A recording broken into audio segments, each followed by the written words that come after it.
on camera. Josh, good morning. Good morning. And I'm glad that you're here today, and we look forward to hearing your stories. And I thought we would start with a little bit about what happened before World War II that you remember, like where you grew up and when did you first maybe hear about Pearl Harbor and things like that, kind of before you volunteered. Well, I was living in West Palm Beach at the time in high school, and I vividly remember that Sunday when they announced Pearl Harbor. And I have to tell you a little about my father, who was a real patriot. He had served as a Lieutenant JG in the Navy in the First World War, and the day after Pearl Harbor, he was 52, and he volunteered to go back in the Navy and went back in as lieutenant commander. So we sort of had a family who was very patriotic. And I was, I think, probably 16 at the time, and I guess a junior in high school, maybe getting into being a senior. At any rate, he went into the service and was gone. I graduated high school and I started at the University of Florida as a freshman. And I guess I have to admit, I wasn't too keen on going into the infantry. So I volunteered for the Air Force. At that time was the Air Corps.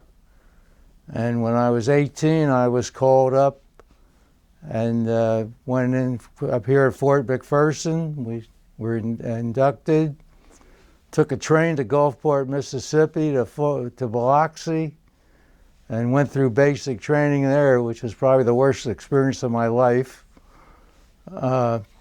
We had a little, I can still remember to this day, we were all a bunch of college kids, and we had this, I shouldn't say it, but this redneck corporal from Alabama, Corporal Jameson, who was having a good time lording it over us. But anyway, I got through basic training, and then at that point in time, there was sort of a surplus of pilots, so I ended up being sent to aerial gunnery school, and went to Fort Myers, Buckingham Air Force Base, and did my gunnery training there, and then. I'm a little vague on how it happened, but the next thing I knew, I was sent to Laredo to go to gunnery instructor school. But I really did not want to stay in the States. So somehow, and I'm a little vague on how it happened, I did get assigned to a crew of B-29s in Clovis, New Mexico. And that was sort of the start of my real experiences. And we trained in Clovis, New Mexico, and we went overseas in early April because the weekend before, another one of the dates you remember, I had a weekend leave and went up to Denver, and I was sitting at the bar of the Brown Palace when they announced Franklin Roosevelt had died. So that was sort of a interesting moment. But from there, we flew over to Guam, and I was with the 39th Bomb Group, 60th Squadron, on crew number 20. We called the plane Jungle Jolly, and I was off into the air. And we flew, we did actually 25 missions over Japan, starting in May and ending up, the last mission was dropping supplies to the POW camps after the armistice. But I said, I'm going to, I was 18 then. You didn't worry about what was going to happen. we flew, as I said, 25 missions.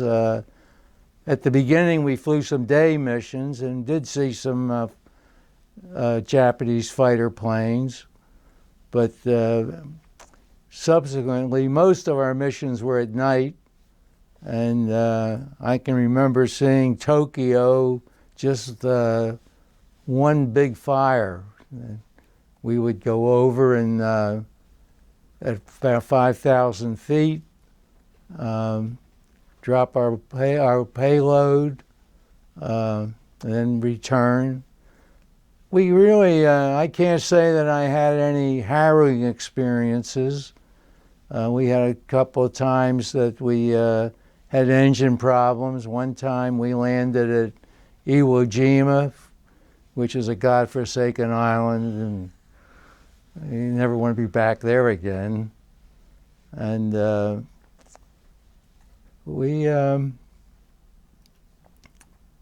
may want to ask me some questions. Okay. Tell me about where were you when the Enola Gay dropped the atomic bomb? I was on Guam at the time. We were flying off of Guam, and we didn't know any more about it than you did. Say that again? We didn't know any more about the bomb than you did. We were just as surprised. Where did Enola Gay fly off of? Flew out of Tinian.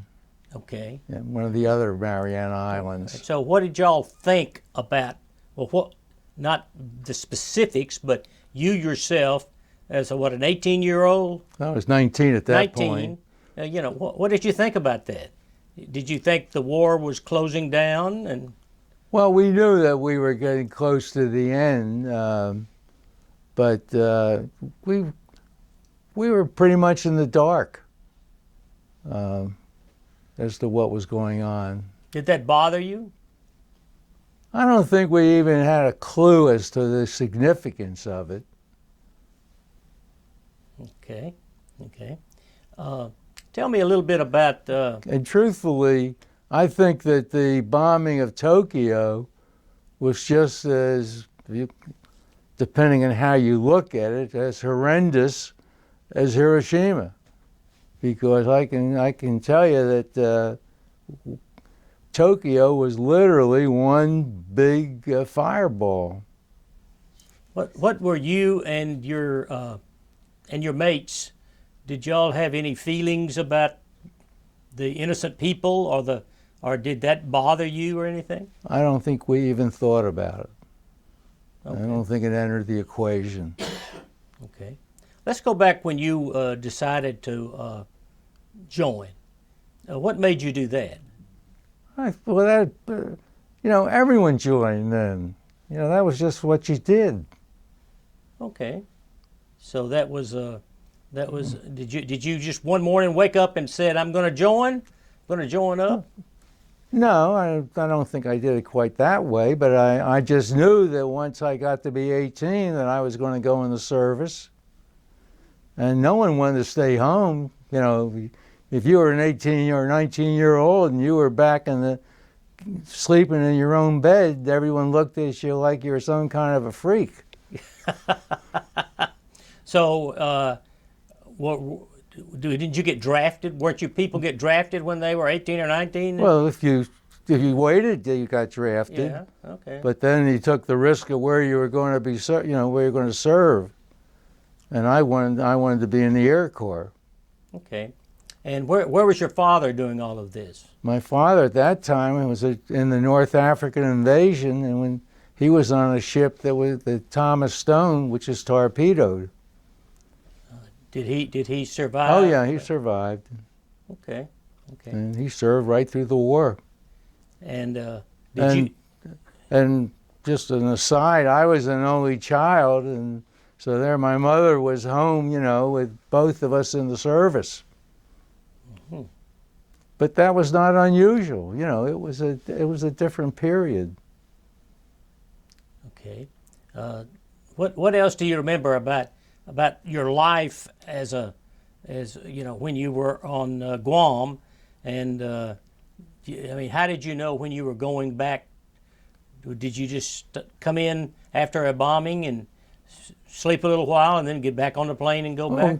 no, Tell us a little about that. Well, our flights would usually be anywhere from 12 to 15 hours, and we would take off usually at dusk to arrive at Japan, about midnight, and we would fly, drop our payload, fly back, and we probably had about 3 or 4 days between missions.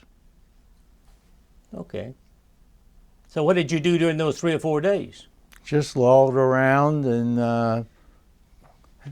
I can remember sitting, because Guam was in the tropics and we had a lot of rain. I remember sitting with a poncho watching the movies at night, in the rain, and you played around. Interesting, we were issued 45s. I don't know what they thought we were going to do with them. But finally, they found out that there were more casualties and guys fooling around with the guns in the huts than there were in the air. They took them away from us. Okay, what about, you were 18 and 19-year-old boys, men, really, and I distinctly remember at that age I was very interested in women. What, did you have any girls Well, there were around? no women on Guam. The few natives the Marines took care of. I think I understand what you mean by that. So where did you meet your wife? After the war? Oh, yeah. Yeah, I came back and went back to the University of Florida. about when was that? I came back in 46, and I graduated in 1948. Okay. When, so you were, after the war was finished in August of 45, how long did you stay? I didn't get back till almost of March of the next year because I didn't have enough points. What does that mean? Tell me about points. You had to have the way they brought people back to the States was by the number of points you had earned in the service, which you got points for your rewards, you got points for length of service, and I didn't have enough points in length of service, so I was on the tail end of the return. So I spent a great almost 6 months in Guam going to the beach every day. Well, that must have been a rough life. And there were still no girls to date? No girls. No girls. No girls. Okay, well, tell me about, of course, where were you in August when they signed the, when Douglas MacArthur went on board the Missouri? Okay. And what did you think about that? How did you react to that? Well, we were obviously glad the war was over. You had to be. And I was on Guam, and as I said, even we flew a mission after that, dropping supplies to the POW camps. How did you know where the POW camps were? They obviously had located them. Okay. What kind of supplies were dropped?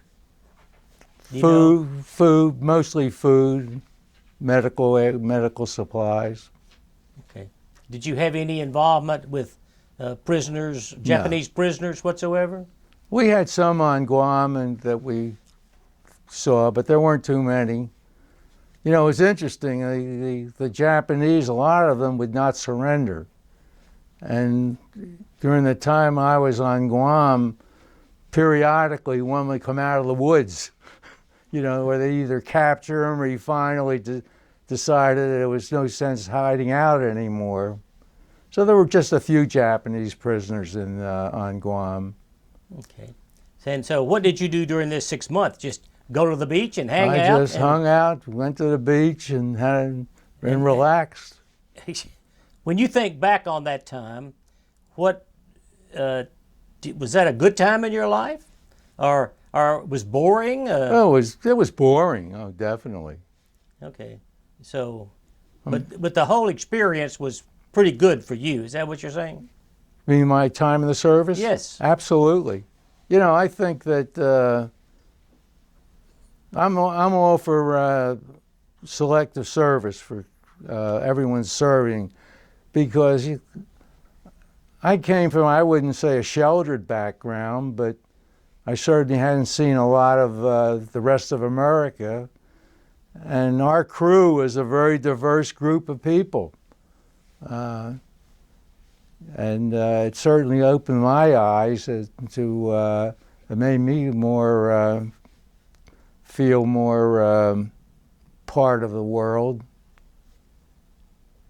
Okay. Do you still have contact with some of your Well, crewmates? Well, interestingly enough, when I left the service, I just left. Okay. And about 7 or 8, maybe 10 years ago, my daughter said, "Dad, I found something about you on the internet."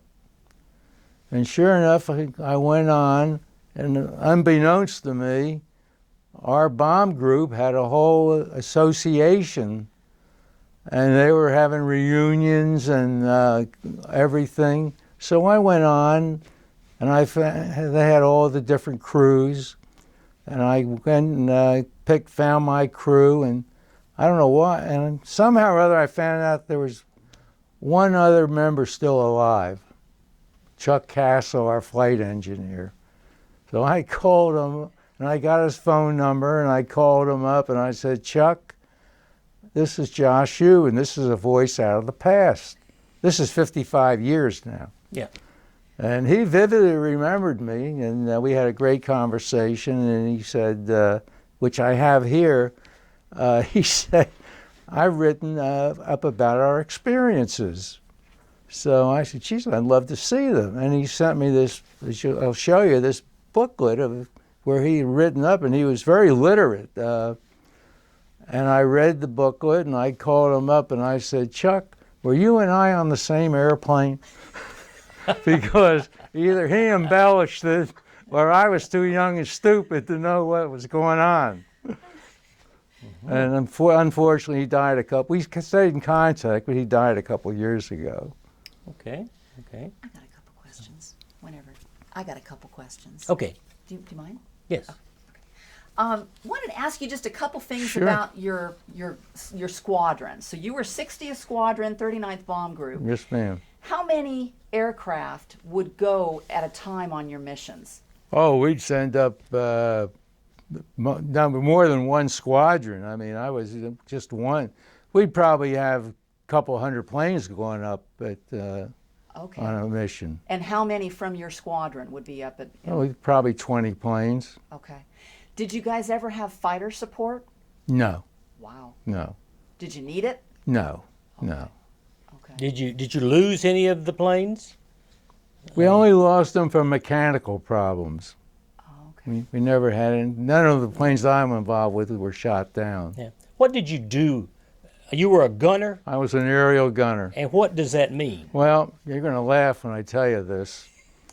My MOS was an aerial gunner, and I was supposed to be able to make emergency electrical repairs to a B-29.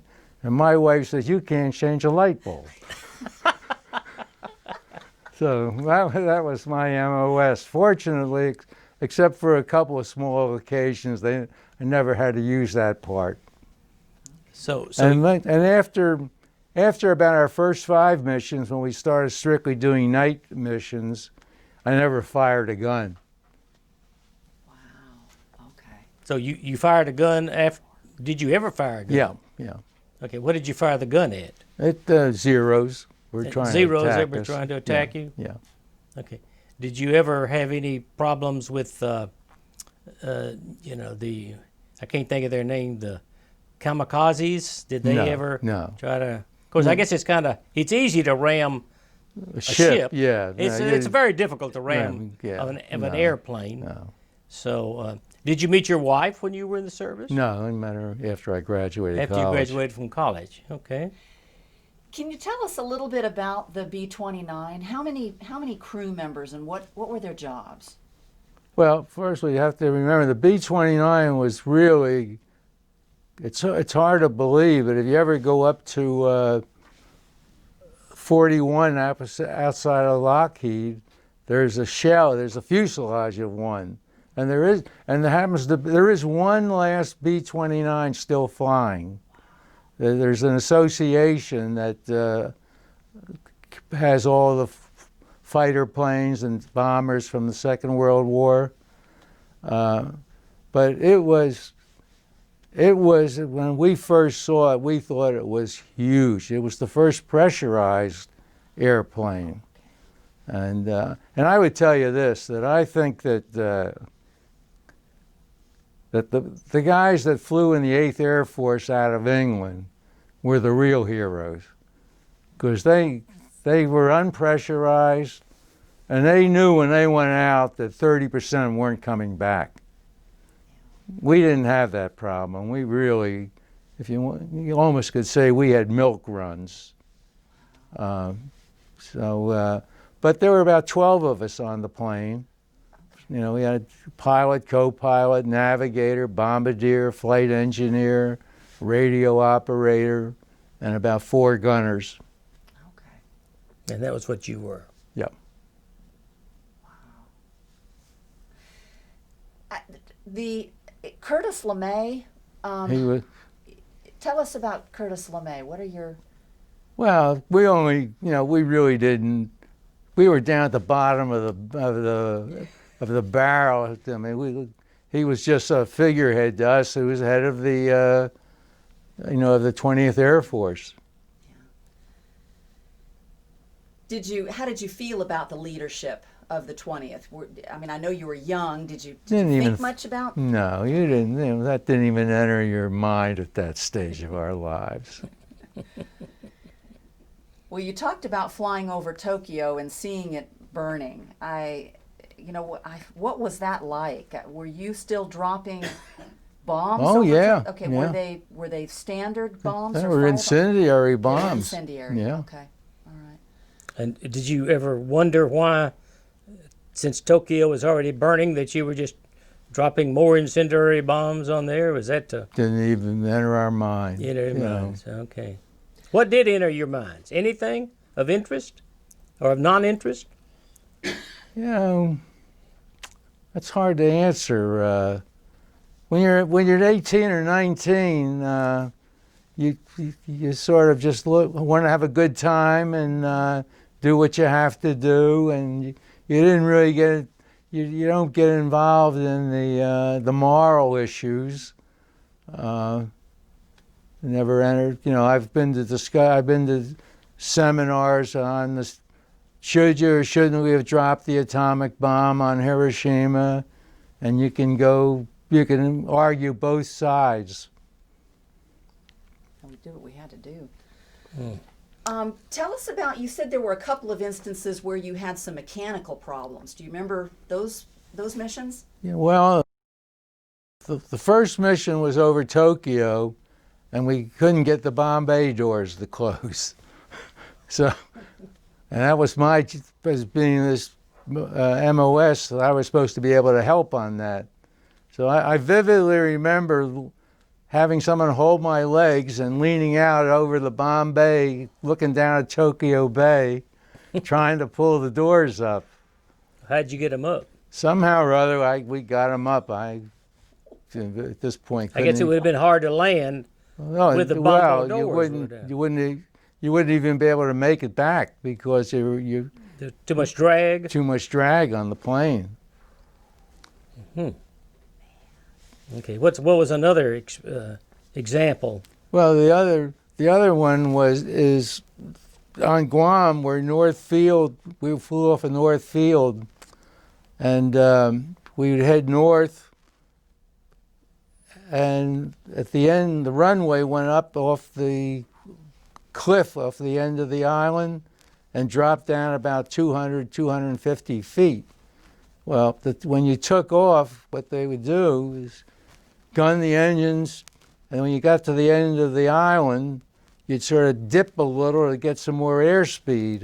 And that was really the riskiest part of the trip, and probably lost more planes that, for one reason or another, didn't make it back up. So how many planes do you think was lost that way? Or how many planes were lost out of your squadron? Or We were pretty lucky. We only lost 3 or 4. out of how many? Out of 20. Okay. Okay. Were any of the... Actually, one of my good friends, unfortunately, was on a training flight after the war that had mechanical problems, and they all crashed, and he was killed. So, Okay, and by that time you had left the no, I was service. still on. Oh, you still... I was still waiting to get shipped back to the Oh, States. that's right, that's right. Were you the last person to leave? Almost.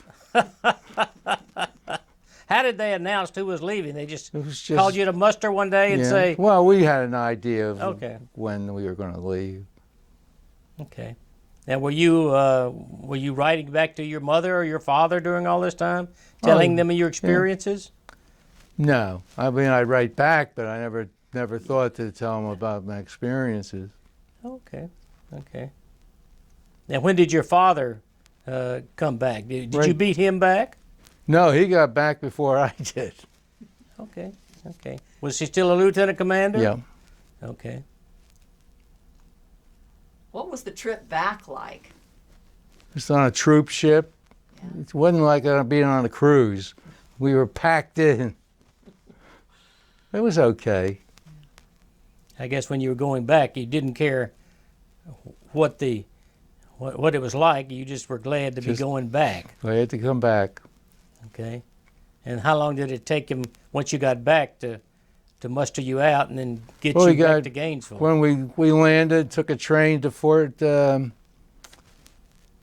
Gordon in Augusta, and we were mustered out there. Okay. And this was like This was March of the spring 46. of 46. 46, Okay. and I went back to the University of Florida. Okay. Okay. You got any more questions? Tell us a little bit about your life after the service. Well, I graduated from the University of Florida in 48, and my parents at that point had moved back to Philadelphia, where we originally were from. So I moved back to Philadelphia, went to work in a department store there, and was on the junior executive training program where I met my wife. So about 3 years later, got married. Did you have any children? We have two, a son and a daughter. We're still married, 64 years. Were either of them in the service? No, Okay. no. No, I really think that everyone should be in. I think that I'll make a political statement now. I think the fact that we have 535 people running in Congress, and probably none of them have their children in the service, it is terrible. They ought to require every congressman to have his son or daughter in the service. Okay. They wouldn't go to war so fast. How did your time in the service change you, do you think? How do you feel it affected your life? Oh, I think, as I said earlier, it opened my eyes to all kinds of other people, from occupations, not so much race, because, of course, the service at that point was pretty much segregated. But I look back on it as a great experience.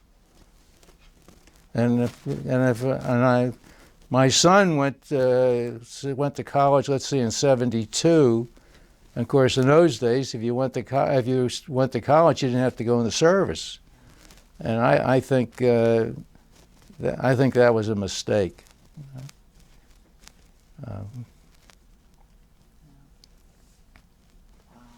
Well, before we wrap up, is there anything you'd like to get on the record? You can editorialize, No. you can, whatever you want to say. No, I think we covered it very well. I mean, I hope I've given you the information you want. Mm-hmm. And very good. Do you want to? When you mustered out, I'm just going to only relate it to when I came out, okay? When you mustered out, did you muster out with a group of men, or was it just you by yourself, or? There was a whole group of us were given, discharged at the same time. They were discharging people at that point by the droves. They were. Okay, so you you were discharged with a group of people. Oh yeah, yeah. Put on a train and Boom. sent to wherever you Yeah, wanted to go, right? We were put on a train to Fort Gordon, mustered out there, and given travel money to go home. But the other thing was, of course, we had the GI Bill of Rights, which was, All right, that's another question. Have you used oh yeah. any of those benefits? Well, the only military benefits I've used was the GI Bill of Rights. I never have used the VA, and I never really felt that I should. I've been very fortunate that I don't need it from a financial viewpoint, and I think a lot of people have abused using the VA, frankly. So GI Bill for schooling Yeah. and housing too? No, I never used it for housing, but I used it for school. Great. And what was And- your degree in? Business. Business. And $75 went a long way in those days. You could live for a month on it. Couldn't get to Gainesville on it today, could we? No, well, my son went there. But it's actually, well, we're getting on another subject, the cost of college education, which we'll do it off camera. No, go ahead. No, I just think that what's happened to college education costs today is absolutely criminal almost.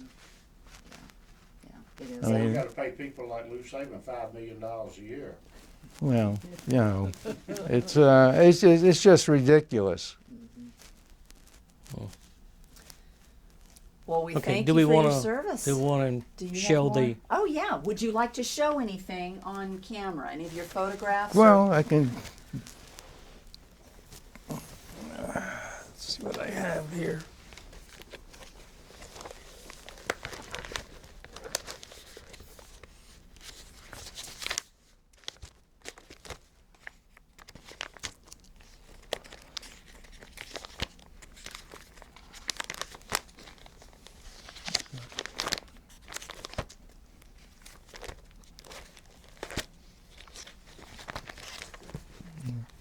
Well, this is me getting an award. There we go. On what award was that? That was the Air Medal. Wow. And who's the officer presenting? I have Don't no remember. memory of it at this point. And this was on Guam? Yes. Okay. Great. So- Okay. So was Guam an island that the Japanese had, and then we took over? Yeah. Okay. Or it's not one of ours, because today it's It's part of the United US. States. Right. There's one other thing maybe.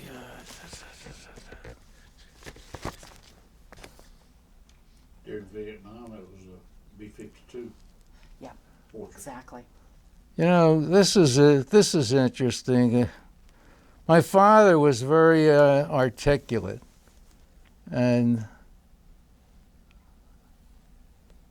getting emotional. Here's something he wrote me when I came back from the service. I'll read it to you. At the foot of the rainbow there's a pot of gold, fabled yet beautiful to behold. There are turreted castles in sunny Spain that even potentates wouldn't disdain.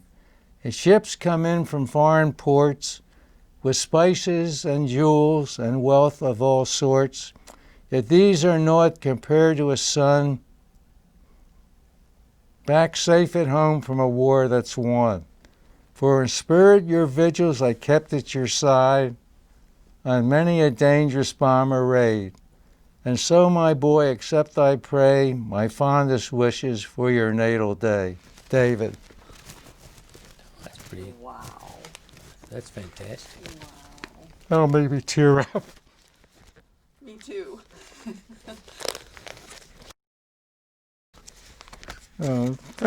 I think that's about. All right. Okay. Well, thank you again for your service, Mr. Shubin, Well- and for taking part in our project. Well, I was Appreciate glad you, to sir. do it. Thank you. How'd you hear about us? I have a friend who was a retired Navy pilot from the Vietnam War, and he's very much into this kind of thing, so he said you should do it. Good. Good. We're glad you did. Well, Thank thank you. Thank you.